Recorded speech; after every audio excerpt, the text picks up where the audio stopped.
2 cup बेसन, 1 cup उड़द आटा को छान लेना है साथ में।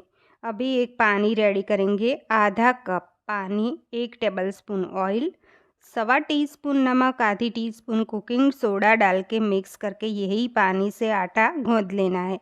तो सख्त ऐसा आटा तैयार करेंगे। फिर 1 टीस्पून ऑयल डाल के मसल लेना है।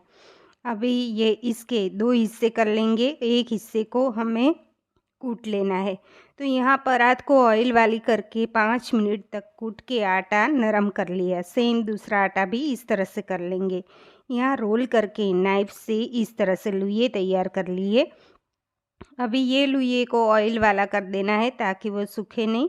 चावल का आटा छिड़क के हमें पतली सी चौला फली बेल लेनी है। बीच बीच में इस तरह से कट लगाते हुए इसको कॉटन के कपड़े में सुखा दी। भुने जीरे का पाउडर, चाट मसाला, सिंधव नमक और लाल मिर्च पाउडर डाल के मसाला तैयार किया। अभी गरम तेल में चौला फली को 5 मिनट के बाद फ्राई कर लेना है। तो यहाँ पे high flame to medium flame पे फ्राई कर लिया और मसाला छिड़का, चौला फली तैयार।